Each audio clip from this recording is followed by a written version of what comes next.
Hello everyone.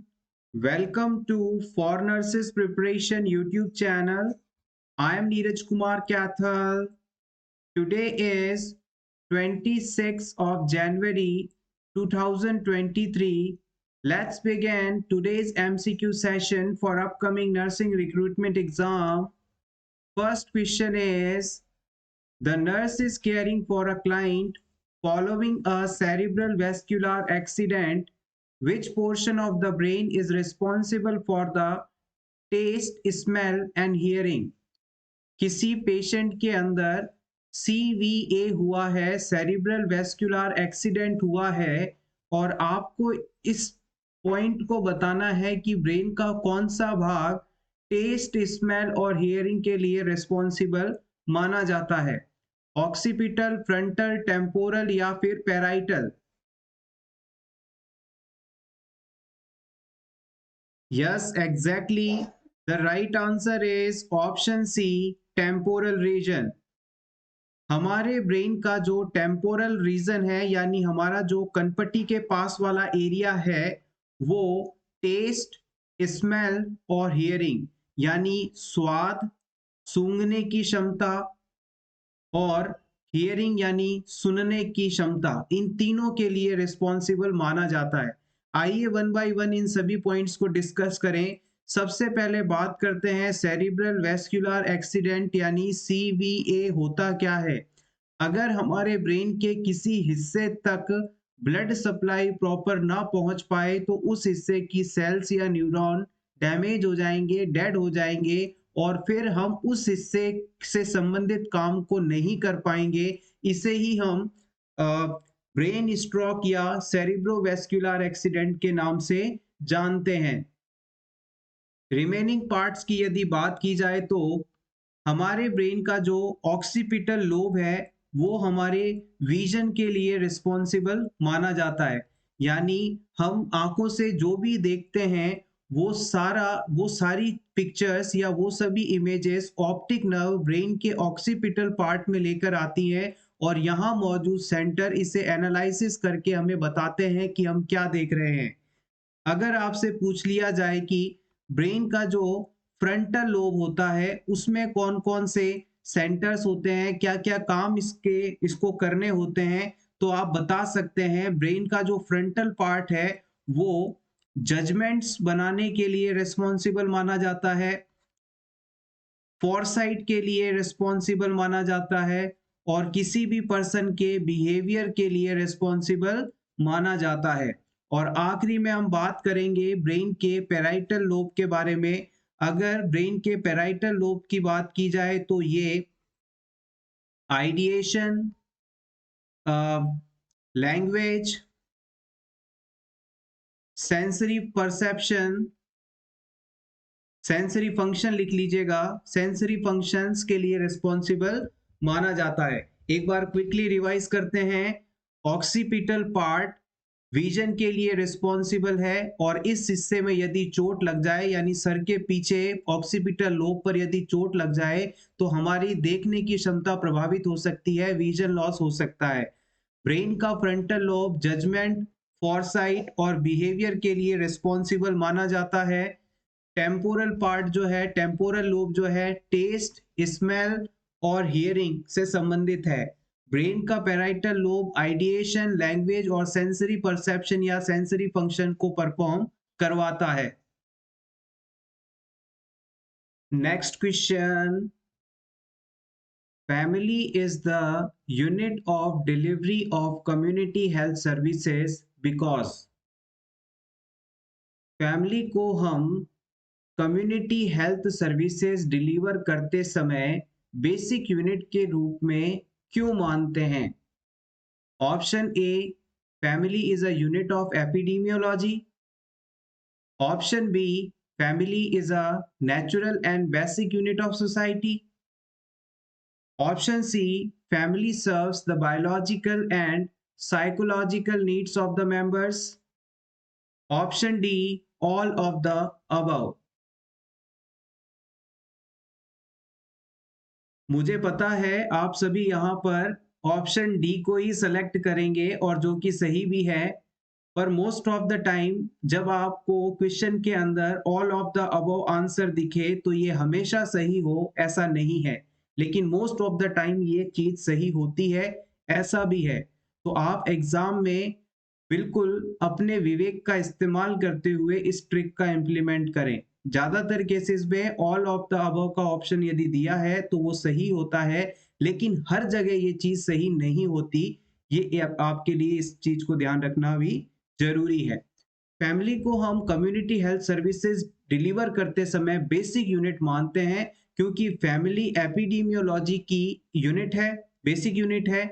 इसके अलावा society की बेसिक यूनिट है, और फैमिली के द्वारा ही मेंबर्स की बायोलॉजिकल और साइकोलॉजिकल नीड्स को फुलफिल किया जाता है। इन तीनों कारण के कारण हम कम्युनिटी हेल्थ सर्विसेज प्रोवाइड करते समय फैमिली को एक यूनिट के रूप में, एक इकाई के रूप में मानकर चलते हैं।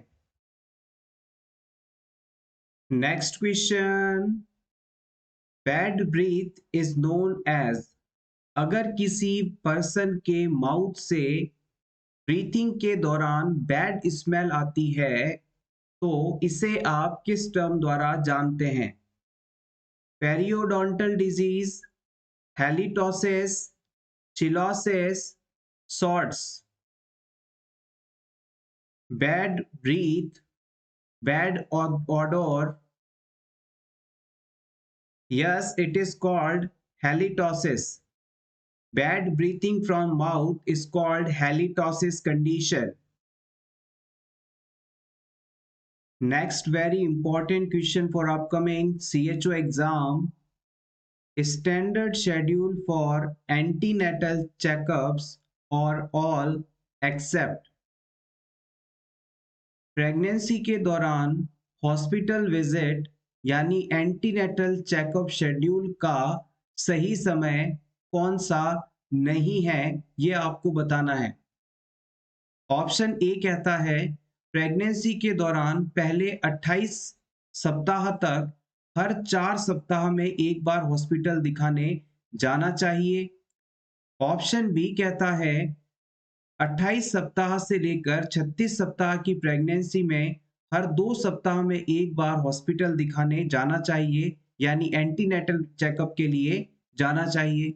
ऑप्शन सी कहता है 36 सप्ताह की प्रेगनेंसी से लेकर 40 सप्ताह की प्रेगनेंसी तक हर हफ्ते हॉस्पिटल दिखाना चाहिए। या फिर ऑप्शन डी 12 सप्ताह की प्रेगनेंसी तक हमें हर वीक हॉस्पिटल दिखाने जाना चाहिए। Which statement is not correct regarding the antenatal checkup schedule? Yes, the right answer is option D. ये स्टेटमेंट यहाँ पर सही नहीं है, लेकिन अकॉर्डिंग टू द क्वेश्चन यहाँ एक्सेप्ट पूछा गया था तो हम इसे करेक्ट मान रहे हैं।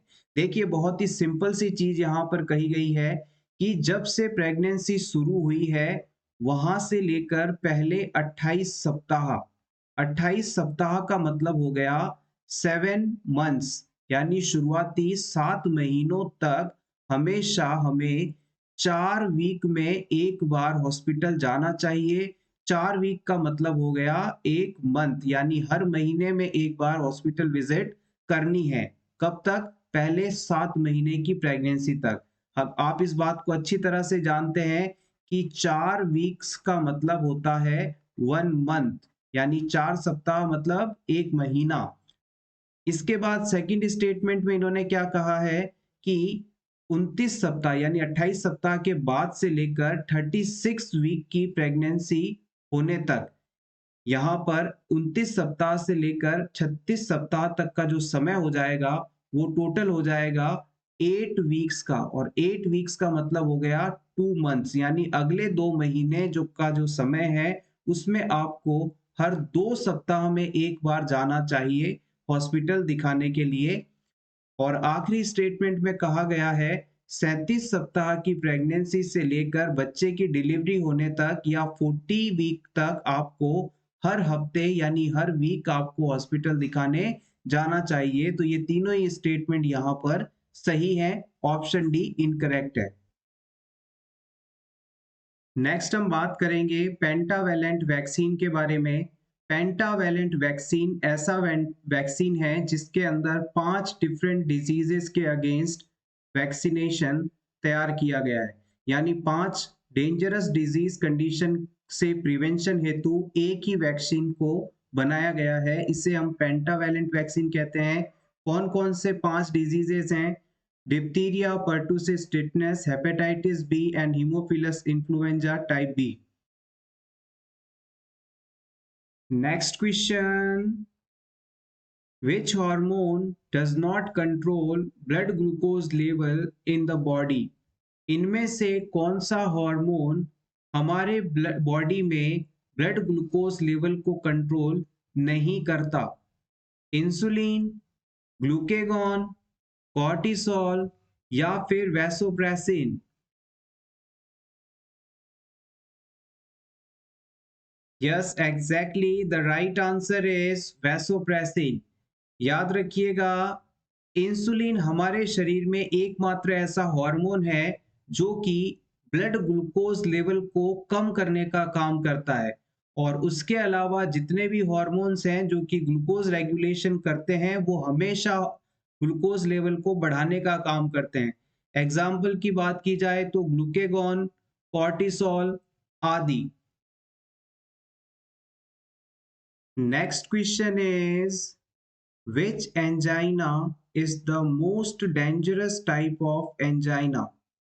इनमें से कौन सा एंजाइना का प्रकार सबसे ज्यादा डेंजरस माना जाता है?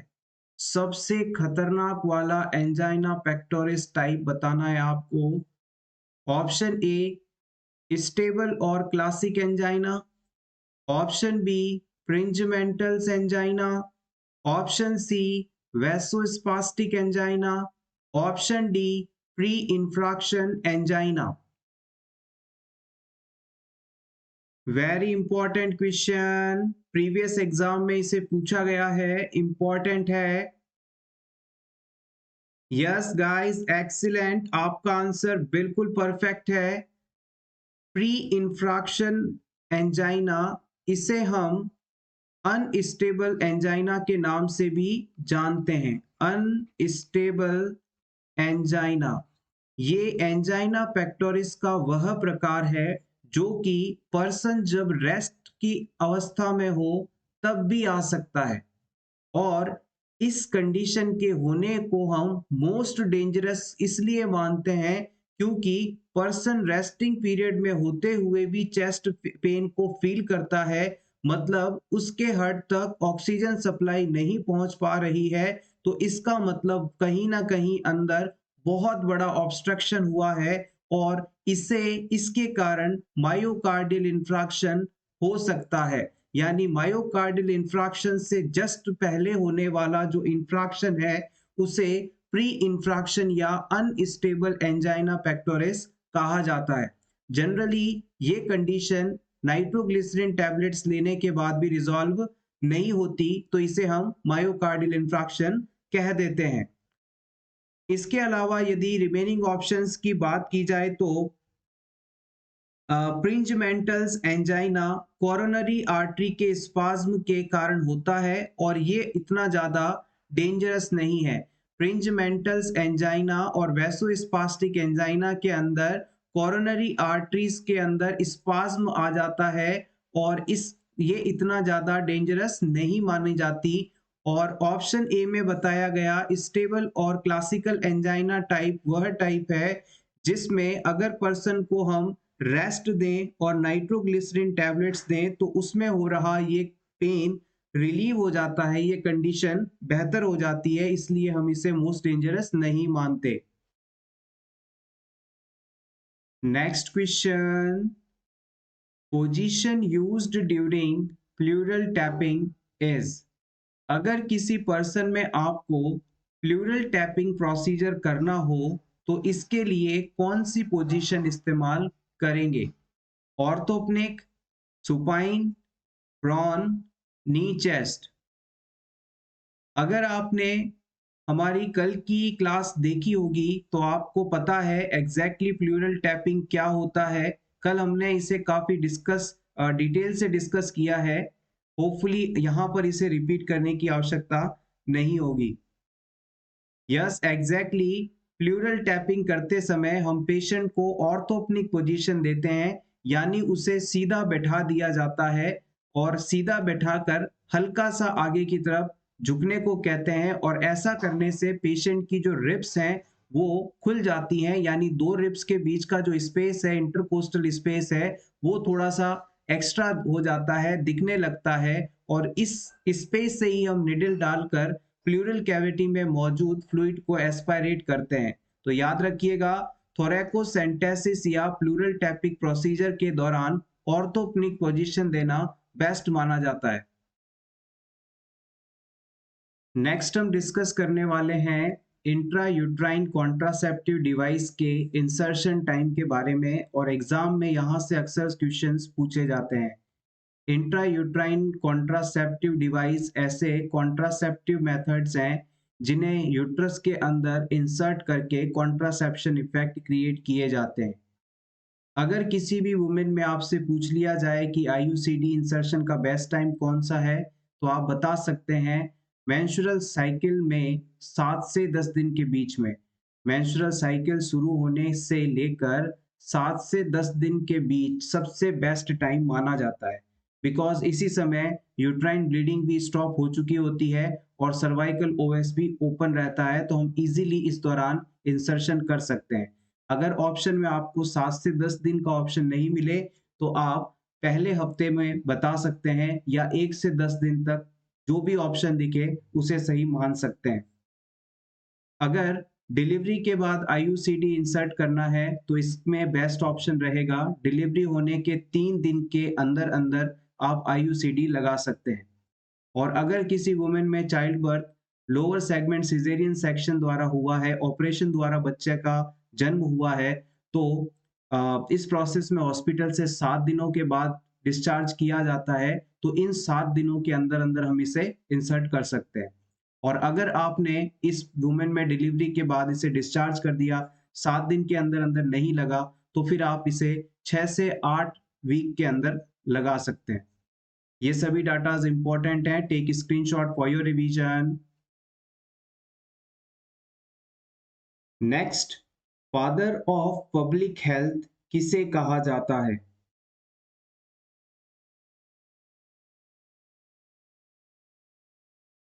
Yes exactly, cholera. Yes, father of public health cholera disease को ही कहा जाता है। यहाँ पर किसी पर्सन का नाम नहीं है, father of public health cholera disease condition को कहा जाता है। प्रीवियस टाइम में ये बहुत ही डेंजरस डिजीज माना जाता था। Next question, how should a nurse position a patient for colonoscopy test?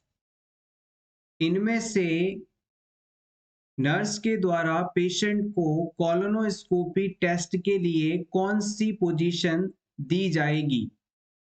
Option 1, to lay the patient on his or her left side of the body with legs bent। हम patient को उसकी बाईं करवट पर लिटाकर उसके पैरों को फोल्ड कर देंगे। Option 2, to lay the patient on his or her right side of the body with legs straight। हम पेशेंट को दाईं करवट पर लिटाकर उसके पैरों को सीधा रखेंगे। Option 3, to lay the patient prone with buttocks elevated। हम उसे prone पोजीशन में लिटाकर, यानी उसे एब्डोमेन बेड सरफेस के टच में रहे ऐसी पोजीशन में लिटाकर बटक्स को एलिवेट कर देंगे। Option 4, to lay the patient in knee length chest position. हम इस पेशेंट को नी चेस्ट पोजीशन में प्लेस करेंगे। Very important question from fundamentals of nursing. Colonoscopy एक ऐसा प्रोसीजर है जिसके द्वारा हम लार्ज इंटेस्टाइन के लोअर पार्ट को, टर्मिनेशन एरिया को असेस कर सकते हैं।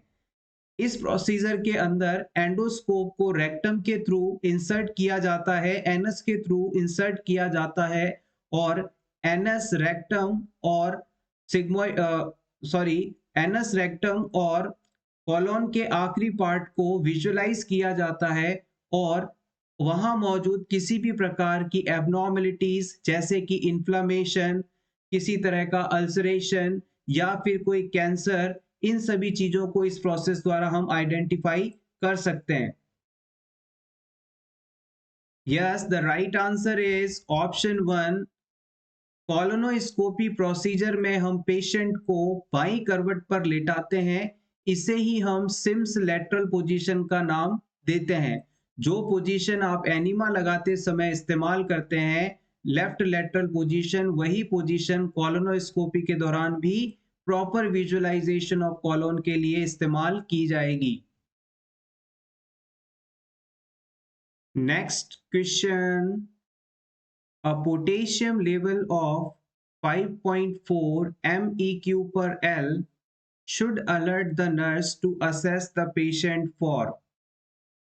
अगर किसी पर्सन में पोटेशियम का लेवल 5.4 मिली इक्विवेलेंट पर लीटर हो जाए तो पेशेंट में नर्स को किस फाइंडिंग के लिए अलर्ट हो जाना चाहिए?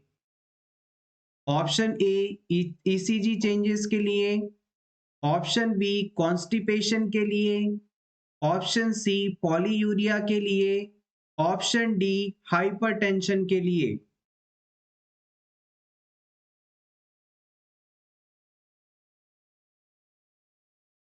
Important question can be asked in upcoming exams.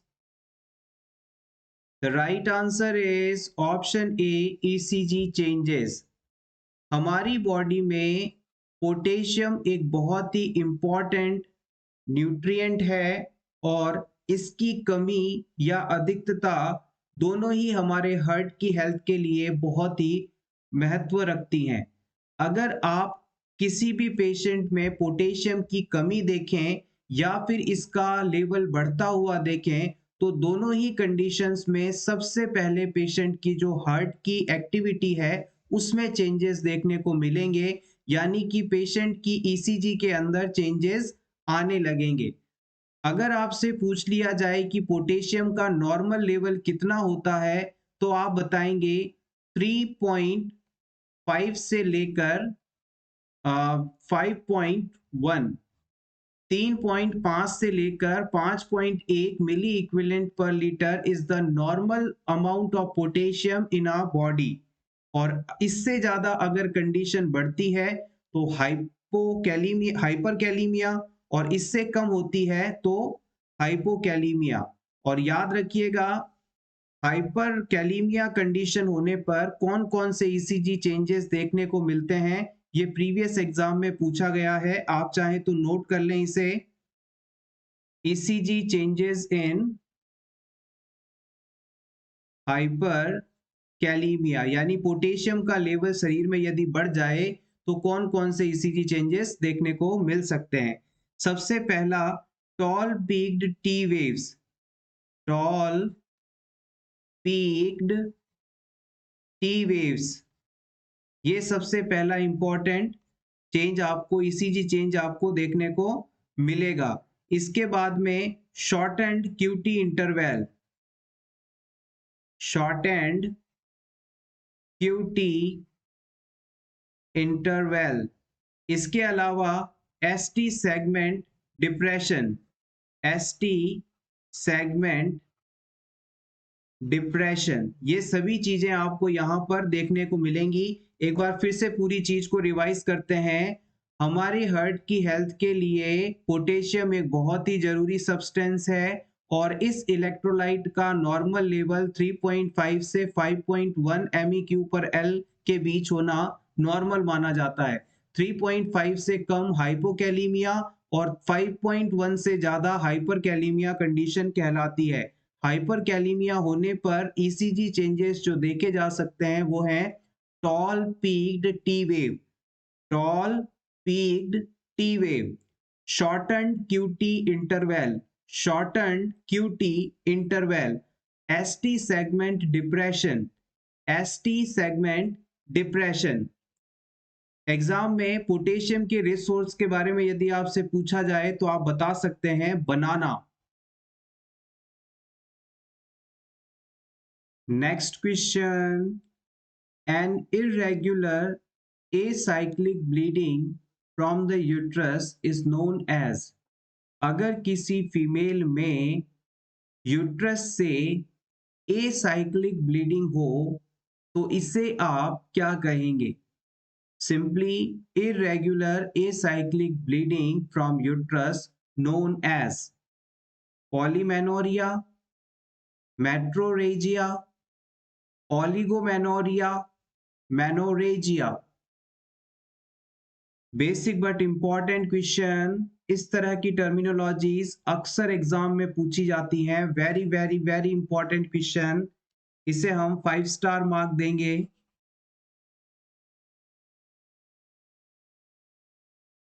Yes, the right answer is option 2, metrorrhagia. irregular acyclic bleeding from uterus is called metrorrhagia। आइए इसी टॉपिक से रिलेटेड कुछ और टर्मिनोलॉजीज को डिस्कस कर लेते हैं जो कि एग्जाम में फ्रीक्वेंटली पूछी जाती हैं। सबसे पहले नोट करिएगा, एमेनोरिया। एमेनोरिया शब्द का मतलब होता है absence of menstruation. It is a absence of menstruation cycle या मेंस्ट्रुएशन ब्लीडिंग। इसके बाद यदि आपसे पूछ लिया जाए हाइपोमेनोरिया क्या होता है तो क्या बताएंगे आप? हाइपोमेनोरिया। यस, हाइपोमेनोरिया क्या होता है? जैसे कि नाम से ही पता चल रहा है, हाइपो मीन्स कम। अगर किसी वुमेन में मेंस्ट्रुएशन साइकिल के दौरान बहुत कम ब्लीडिंग हो तो इसे आप हाइपोमेनोरिया कहते हैं, या फिर कई बार आप इसे स्कैंटी मेंस्ट्रुएशन के नाम से भी जानते हैं। स्कैंटी मेंस्ट्रुएशन यानी कि बहुत हल्की ब्लीडिंग होना। नेक्स्ट आती है टर्म ओलिगोमेनोरिया। नोट करिएगा, ओलिगोमेनोरिया। ओलिगोमेनोरिया टर्म का क्या मीनिंग है?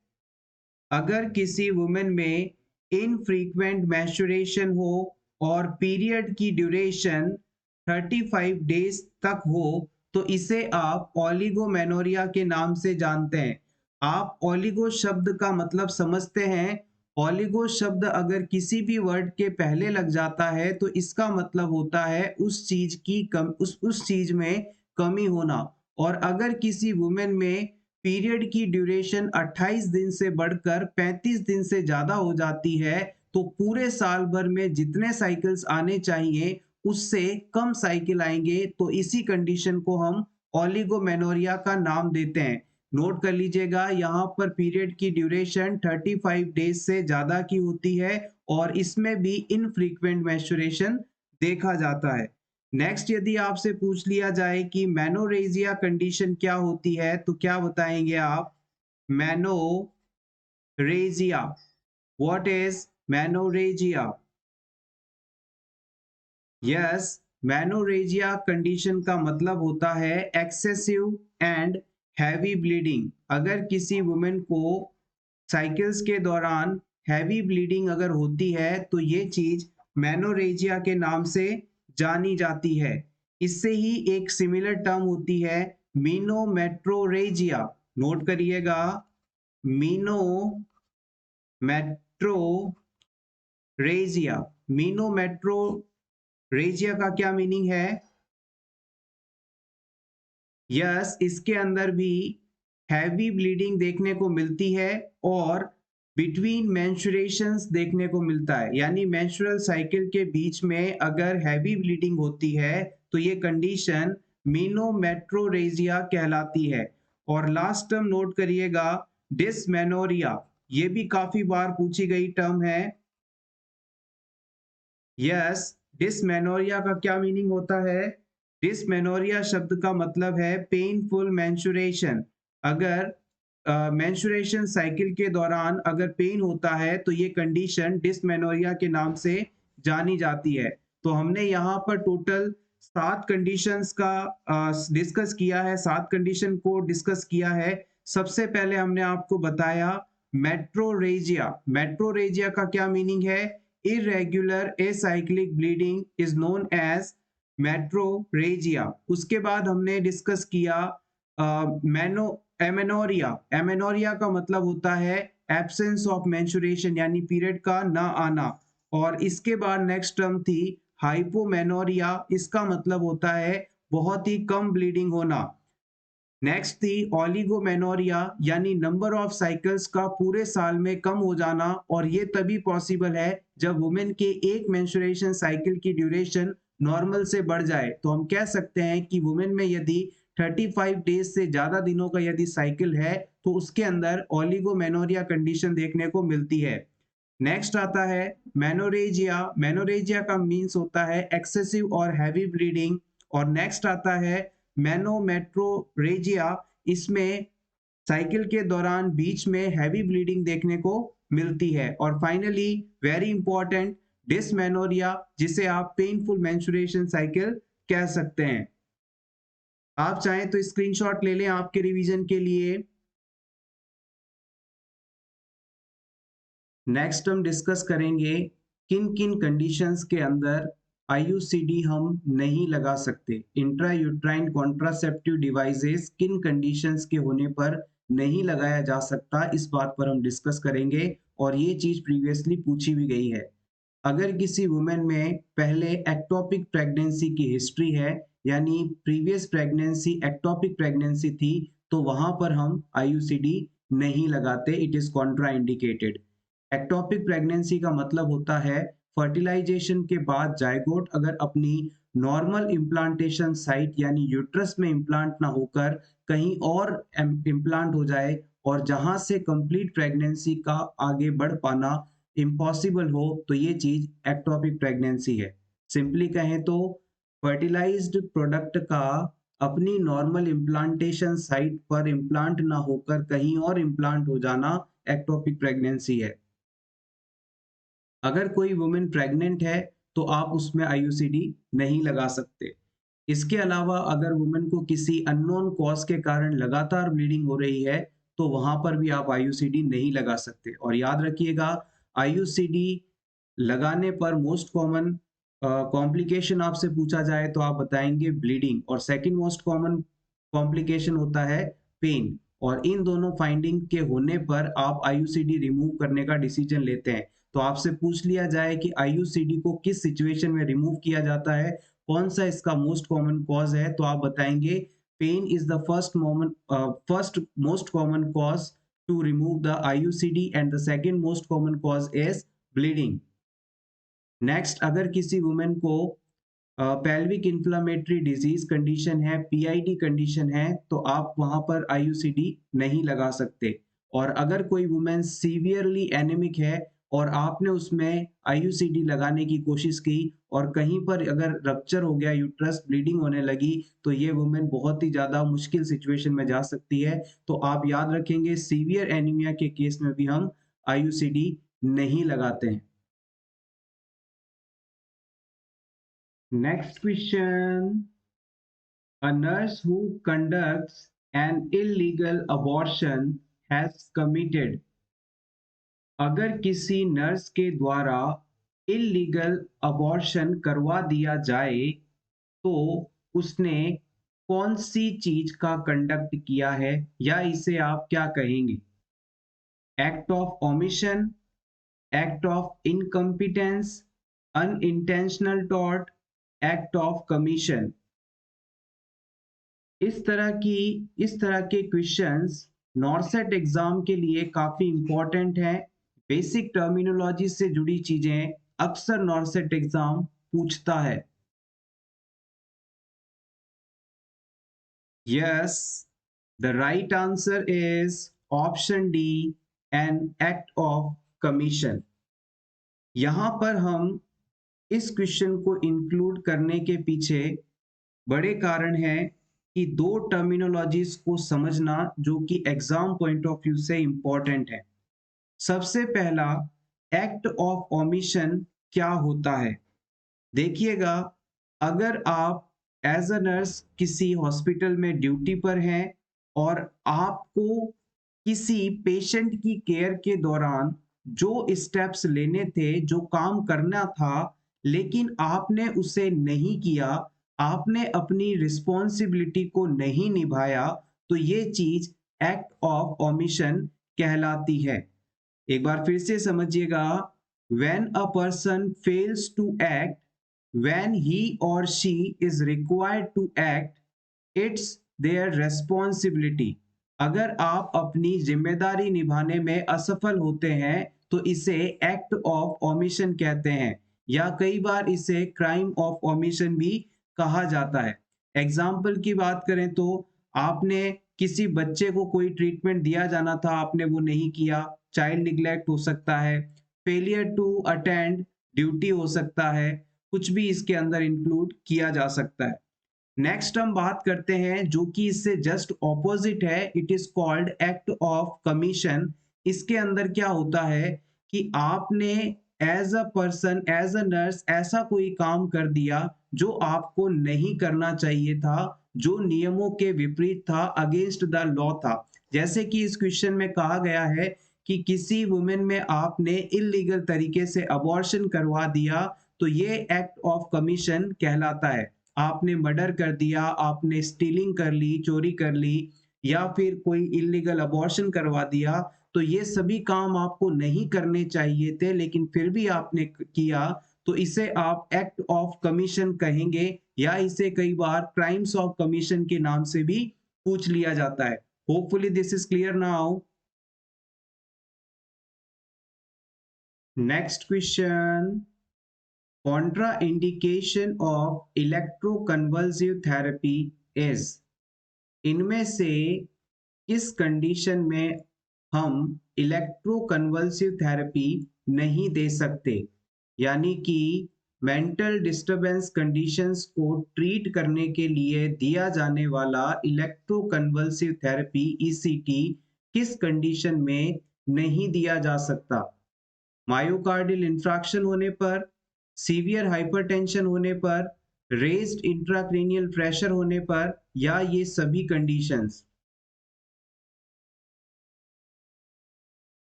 Yes, the right answer is option D, all of the above. अगर किसी क्लाइंट के अंदर हार्ट अटैक, हाइपरटेंशन और आईसीपी इंक्रीज है, तो आप ईसीटी यहां पर नहीं दे सकते। ईसीटी ऐसी कोई भी कंडीशन में नहीं दी जा सकती जिसके अंदर ब्रेन में प्रेशर बढ़ा हुआ हो। और अगर आपसे पूछ लिया जाए कि मोस्ट कॉमन इंडिकेशन या most common cause of ECT क्या है, तो आप बताएंगे सीवियर डिप्रेशन। अगर किसी क्लाइंट को सीवियर डिप्रेशन जैसी कंडीशन है, तो उसके ट्रीटमेंट के लिए हम इलेक्ट्रोकन्वल्सिव थेरेपी देते हैं। प्रीवियसली इसे इलेक्ट्रो शॉक थेरेपी के नाम से भी जाना जाता था। नेक्स्ट क्वेश्चन, वेजाइनल स्पंज या टुडे, इनमें कौन सा कंटेंट या सॉल्ट होता है? वेजाइनल स्पंज, जिसे आप टुडे कॉन्ट्रासेप्टिव के नाम से भी जानते हैं, इसमें कौन सा सॉल्ट होता है? Yes, the right answer is nonoxynol 9। Vaginal sponge या टुडे नामक कॉन्ट्रासेप्टिव के अंदर नॉन ऑक्सीनॉल 9 नामक केमिकल होता है, और इसकी डोज यदि आपसे पूछ ली जाए तो आप बताएंगे 1000 mg। 1000 mg is a dose and the chemical name is non-oxynol 9। Previous exam में इसे पूछा गया है, इंपॉर्टेंट है। वेजाइनल स्पंज का निर्माण पॉलीयूरेथ्राइल या नाइट्राइल द्वारा होता है, और इसे इंटरकोर्स से पहले वेजाइना में डीपली इंसर्ट करना होता है। Next question is, a client in the prenatal clinic is assessed to have a blood pressure of 180/96, the nurse should give priority to। Question की लैंग्वेज पर गौर कीजिएगा। एक प्री नेटल क्लिनिक में patient आई है और आपने इस पेशेंट का ब्लड प्रेशर असेस किया जो कि 180/96 है। इस बीपी रीडिंग को देखकर इस प्रेग्नेंट वुमेन में कौन सा इंटरवेंशन प्रायोरिटी रहेगा, ये आपको सेलेक्ट करना है। ऑप्शन ए कहता है प्रोवाइडिंग काम एनवायरनमेंट, हम इस वुमेन को बिल्कुल शांत वातावरण में रखेंगे। Option B obtaining a diet history, हम इससे इसकी डाइट हिस्ट्री के बारे में जानकारी लेंगे। Option C administering an analgesics, हम इसे एनाल्जेसिक मेडिसिन एडमिनिस्टर करेंगे। Option D assessing the foetal heart tones, हम बच्चे की हार्ट रेट का असेसमेंट करेंगे। क्वेश्चन थोड़ा मुश्किल है, आंसर को बिल्कुल समझ के दीजिएगा।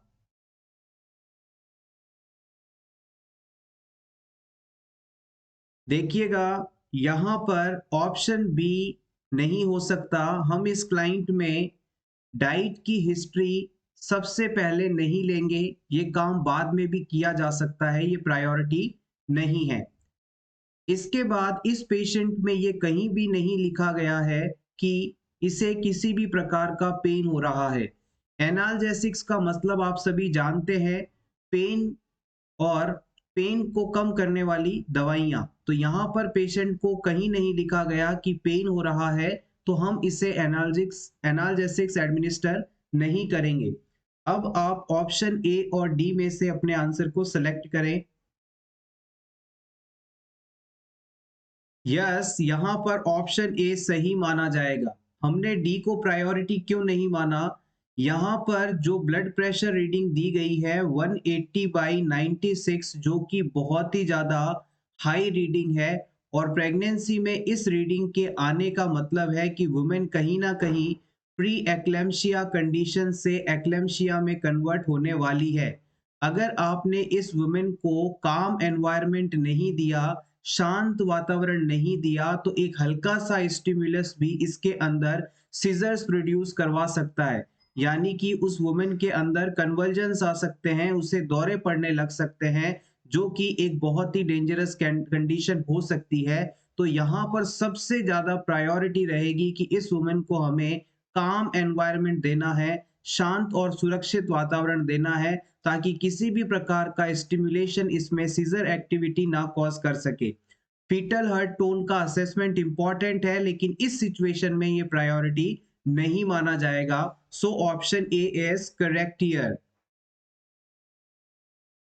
Next question, the nursing theory framework model of Florence Nightingale was, इनमें से फ्लोरेंस नाइटिंगेल के द्वारा कौन सा नर्सिंग थ्योरी फ्रेमवर्क मॉडल दिया गया था?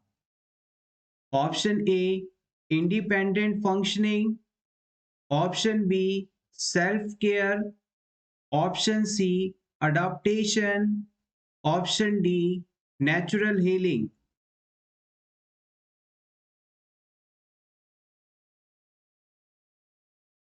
The right answer is yes, option D.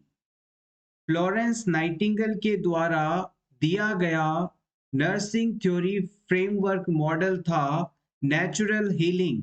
Option D correct here. यहाँ पर आप चाहें तो कुछ थ्योरिस्ट के नाम जो कि एग्जाम में अक्सर पूछे जाते हैं उसे नोट कर सकते हैं।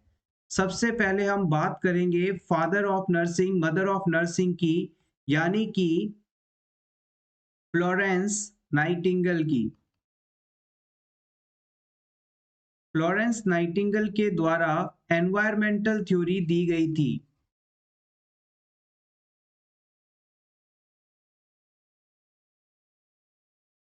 कौन सी थ्योरी दी गई थी? Environmental theory. और ये चीज बहुत ज्यादा इंपॉर्टेंट है, triple star for this point. Next आप लिखिएगा हिल्देगार्ड पेप्लाउ। हिल्देगार्ड पेप्लाउ, इनके द्वारा दी गई थ्योरी थी interpersonal theory, interpersonal theory. Next लिखिएगा डॉर्शिया ऑरेम। नेक्स्ट लिखिएगा डोरोशिया ऑरेम। इनके द्वारा दी गई थी self care theory.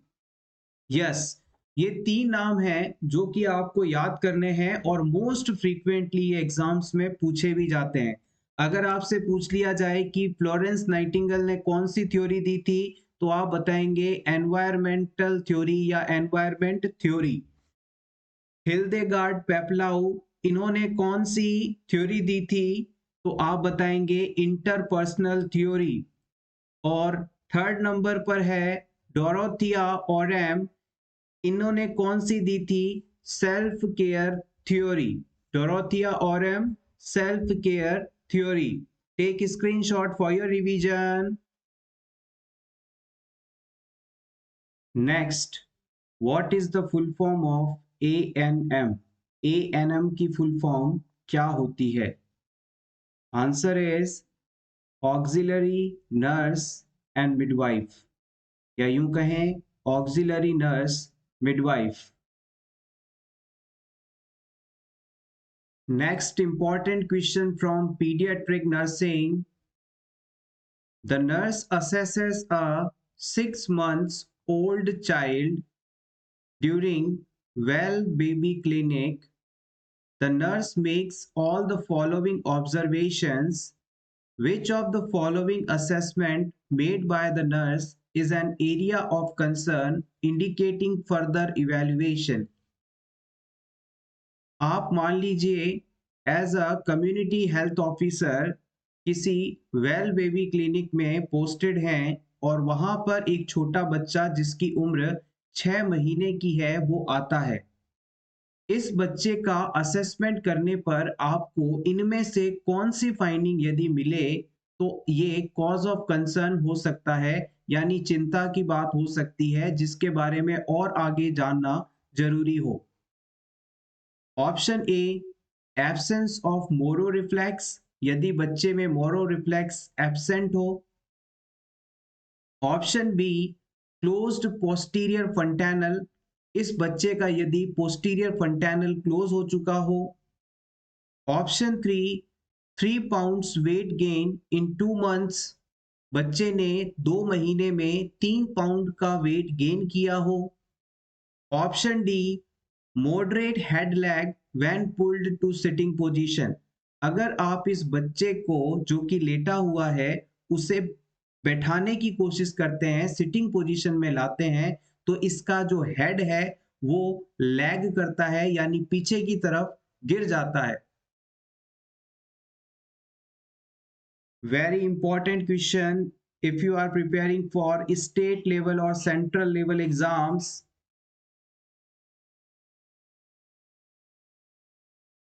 Yes, the right answer is option D, moderate head lag when pulled to sitting position. आपने बच्चे के अंदर माइलस्टोन्स पढ़े होंगे, आपने पढ़ा होगा हेड एंड नेक कंट्रोल। कितने उम्र का बच्चा अपने गर्दन और हेड पार्ट को कंट्रोल कर सकता है? तो इसका आंसर है 3 से 4 महीने की उम्र होने पर बच्चा अपनी गर्दन को, हेड को कंट्रोल कर सकता है। इससे पहले बच्चे को यदि सीधा बिठाया जाता है तो उसकी गर्दन पीछे की तरफ या आगे की तरफ गिरती है, झुक जाती है। तो यहाँ पर इसी चीज का असेसमेंट आपसे करवाया जा रहा है। अगर हॉस्पिटल में आया बच्चा जिसकी उम्र 6 महीने की है और वो अभी भी अपनी गर्दन को कंट्रोल नहीं कर पा रहा है, उसके अंदर हेड लैगिंग देखने को मिल रहा है, यानी उसे जब आप पकड़कर बैठाने की कोशिश करते हैं तो उसकी गर्दन पीछे की तरफ झुक जाती है, गिर जाती है, तो इसका मतलब है बच्चे में अभी ये डेवलपमेंटल माइलस्टोन जो कि 3 से 4 महीने के बीच में आ जाता है वो अभी नहीं आया है। तो इसमें इसका मतलब है बच्चे में किसी प्रकार की प्रॉब्लम है। और बच्चे में यदि 6 महीने तक हेड लैगिंग होती है तो ये अर्ली साइन माना जाता है ऑटिज्म डिजीज कंडीशन का। ये अर्ली साइन है बच्चे में ऑटिज्म डिजीज कंडीशन के होने का। इसके अलावा यदि बच्चे ने पहले 2 महीने में 3 पाउंड वजन गेन किया है तो ये बिल्कुल नॉर्मल फाइंडिंग है, इसमें आपको कुछ भी करने की जरूरत नहीं है। इसके अलावा बच्चे के अंदर जो पोस्टीरियर फंटैनल होता है वो आपको पता हो तो 1.5 महीने की उम्र पर क्लोज हो जाता है। और अगर एंटीरियर फंटैनल आपसे पूछ लिया जाए कब क्लोज होता है तो आप बताएंगे 1.5 साल की एज पर। और बच्चे में जो मोरो रिफ्लेक्स होता है वो अराउंड 3 to 4 मंथ्स की एज के अंदर डिसअपियर हो जाते हैं। मोरो रिफ्लेक्स क्या होता है? जब बच्चे को आप अपने गोदी में लेकर उसे अचानक से छोड़ते हैं, बच्चे को ऐसा लगता है कि वो अब नीचे गिर जाएगा, तो वो अचानक अपने हाथों को बाहर की तरफ खोल देता है। उसके बाद उसे वापस अपने चेस्ट एरिया की तरफ लाता है और क्राई करता है। यानी कि यहाँ पर 3 मूवमेंट्स होती हैं। हाथों को बाहर की तरफ निकालना यानी एबडक्शन मूवमेंट, फिर हाथों को वापस अंदर की तरफ लाना, सेंटर पार्ट की तरफ लाना, एडक्शन, और फाइनली बच्चा रोने लगता है यानी क्राई करने लगता है। तो ये रिफ्लेक्स जो है मोरो रिफ्लेक्स कहलाता है। बच्चे के ब्रेन के असेसमेंट के लिए ये रिफ्लेक्स काफी इंपॉर्टेंट माना जाता है। बच्चे को sudden loss of support feel होते ही बच्चे के द्वारा एबडक्शन, एडक्शन और क्राइंग मूवमेंट का शो करना मोरो रिफ्लेक्स है, और ये 3 से 4 महीने की उम्र में डिसअपियर हो जाता है। Next question, loss of personal identity and wandering away from psychiatric hospital is referred as। अगर कोई व्यक्ति अपनी आइडेंटिटी को भूल जाए यानी अपनी पहचान को भूल जाए कि वो कौन है, और साइकाइट्रिक हॉस्पिटल से बाहर निकल जाए, भाग जाए और इधर उधर वॉन्डरिंग करें यानी घूमता फिरे, तो ये कंडीशन क्या कहलाती है? Fuse, split personality, possession state या फिर trance state? Important question from psychiatric subject. Yes, option A is correct here. अगर कोई व्यक्ति अपनी पहचान को भूल जाता है, पर्सनल आइडेंटिटी को भूल जाता है और अपने घर या वर्किंग प्लेस से या साइकाइट्रिक हॉस्पिटल से कहीं दूर चला जाए या इधर उधर घूमता रहे, तो ये कंडीशन जो है डिसोसिएटिव फ्यूज या साइकोजेनिक फ्यूज कहलाती है। यहाँ ऑप्शन में इसे शॉर्ट में लिखा गया था, आप चाहें तो इसे पूरा लिख सकते हैं, डिसोसिएटिव फ्यूज। डिसोसिएटिव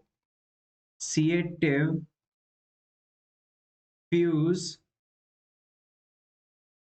या फिर इसे आप साइकोजेनिक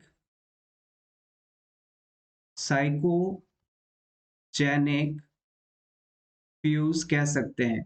यानी पर्सन कौन है, अपनी आइडेंटिटी, अपनी पहचान, अपना नाम सब कुछ भूल गया और उसके बाद जहां पर वो था वहां से निकलकर इधर उधर घूम रहा है, तो ये कंडीशन डिसोसिएटिव फ्यूज या साइकोजेनिक फ्यूज कहलाती है।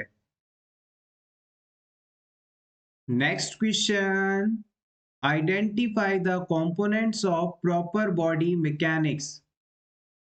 किसी भी समय जब आप पेशेंट को एक जगह से दूसरी जगह सपोर्ट करते हैं या उसकी पोजीशन चेंज करवाते हैं, तो उस दौरान आपको अपनी बॉडी में कौन कौन से कंपोनेंट्स का ध्यान रखना है, इसे आपको बताना है, और यही प्रॉपर बॉडी मैकेनिक्स कहलाती है। Option A, move as close to the patient's bed as you can.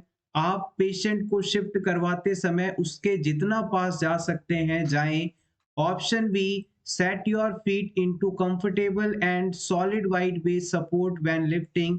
जब पेशेंट को आप लिफ्ट कर रहे हैं, उठाकर शिफ्ट करवा रहे हैं, तो आप अपने पैरों को इतना फैलाकर रखेंगे कि आपका बैलेंस ना बिगड़े और आपको एक वाइड सॉलिड बेस सपोर्ट मिले।